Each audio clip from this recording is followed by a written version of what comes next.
اعوذ باللہ من الشیطان اللعین الرجیم بسم اللہ الرحمن الرحیم الحمد للہ وکفی وسلام علی عبادہ الذین اصطفی. درود بھیجیے محمد و آل محمد.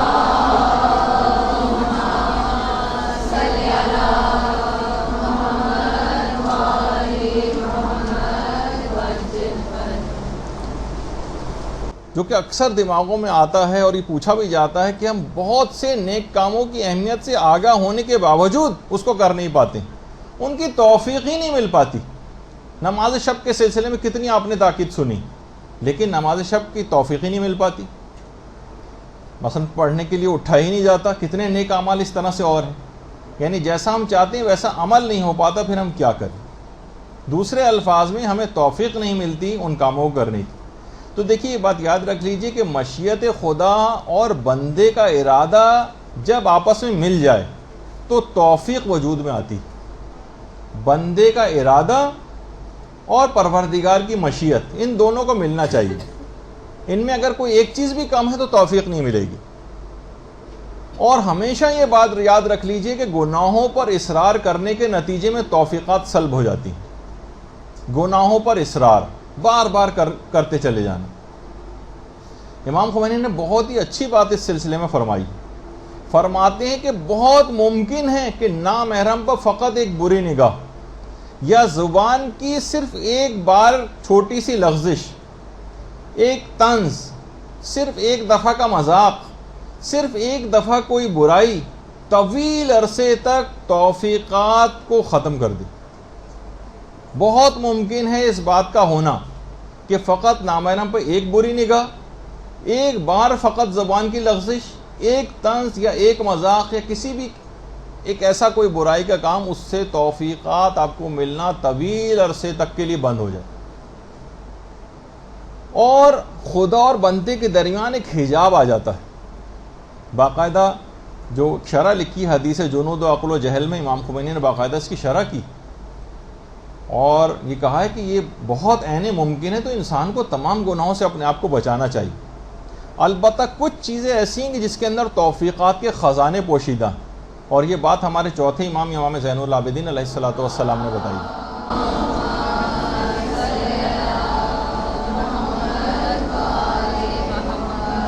اور امام نے فرمایا کہ درود پڑھنے میں توفیقات کے خزانے پوشیدہ ہیں.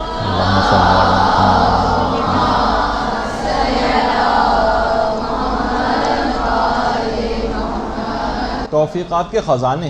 اور بہت سی روایات میں تو یہ ہے کہ گناہوں کی جڑ کٹ کے رہ جاتی ہے جتنا زیادہ انسان درود پڑھتا. اور دیکھیے توفیق کہتے ہیں ایسے اسباب پیدا ہو جائیں جس سے اطاعت خدا آپ کے لیے آسان ہو جائے، یہ بھی توفیق.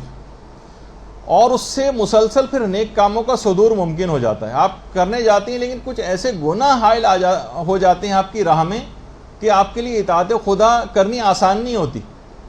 ایسی جگہ مثلا آپ کی شادی ہو گئی، کسی فاسق و فاجر شخص سے شادی ہو گئی، وہ آپ کو مثلا پردہ نہیں کرنے دے رہا ہے، وہ آپ کو کوئی اور اس طرح سے کاموں میں روڑے اٹکا رہا ہے. مثلا آپ کے کوئی اور رشتہ دار ایسا ہے جو آپ کو ان کاموں سے میں رکاوٹ ڈال رہا ہے. آپ مدرسے آنا چاہتی ہیں، وہ لوگ نہیں آنے دے رہے ہیں. مثلا تعلیم دین حاصل کرنا چاہ رہی ہیں، کسی اور جگہ سے کوئی رکاوٹ آ رہی ہے. یعنی اس کا مطلب ہے کہ توفیق مل نہیں پا رہی.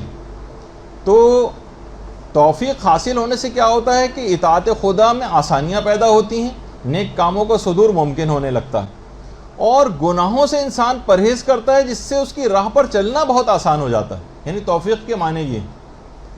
اب جو چیزیں توفیقات دلواتی ہیں اگر آپ اس کے اوپر عمل کرنا شروع کر دیں تو یہ راہ کی ساری حائل رکاوٹیں ہٹتی چلی جائیں گی. سوال یہی تھا نا کہ کتنے نیک اعمال ایسے ہیں کہ ان کی اہمیت سے ہم واقف ہیں لیکن ہم کر نہیں پاتے، ہمیں توفیق نہیں مل پاتی کہ ہم اس کام کو کر سکیں.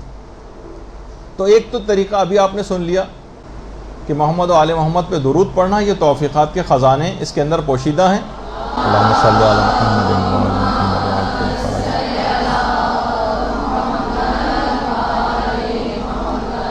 اور یہ توفیقات کو دلانے کے لیے بہترین ایک عمل. دوسری چیز علماء نے کہی، اب اس میں اتنا وقت نہیں ہوگا، میرے پاس بہت تیز رفتاری سے گزرنا ہے. تقویٰ جتنا زیادہ آپ حاصل کرتی چلی جائیں گی، گناہوں سے اپنے آپ کو جتنا زیادہ آپ بچائیں گی اپنے آپ کو گناہوں سے، اتنا ہی توفیقات آپ کو زیادہ سے زیادہ ملتی چلی جائیں گی. آپ عمل کر کے دیکھیے، ایک ایک کر کے گناہوں کو ٹارگٹ بنا کے کم کرتی چلی جائیں آپ کو عبادات کی توفیقات ملتی چلی جائیں گی. اس کا اتنا وقت نہیں ہے، صرف ہیڈنگ ہی چاہیں تو لکھتی جائیں گی. دوسری چیز یہ ہے کہ جتنا علم بڑھاتی چلی جائیں گی اتنا توفیقات ملنی شروع ہو جائیں گی. علم کے بڑھنے کا توفیقات کی زیادتی میں بڑا عمل دخل. جتنا علم بڑھے گا اتنی توفیقات بڑھیں گی، جتنی جہالت ہوتی جائے گی اتنی توفیقات کم ملیں گی. تیسری چیز، جتنا زیادہ آپ استغفار اور توبہ کریں گی اتنی ہی زیادہ توفیقات ملیں گی، اور جتنا استغفار اور توبہ سے غافل رہیں گی توفیقات گھٹتی چلی جائیں گی. یہ سب آپ کے اختیار میں، جتنے چاہیں عمل کرتی چلی جائیں، جتنی چاہیں توفیقات کو بڑھاتی چلی جائیں. اگلی چیز، مخلوق خدا پر جتنے زیادہ آپ احسانات کریں گی، لوگوں کو سہولیات مہیا کریں گی، ان کو آسانیاں مہیا کریں گی، ان کے لیے مشکلات نہیں کھڑی کریں گی، اتنی ہی توفیقات آپ کو ملتی چلی جائیں گی.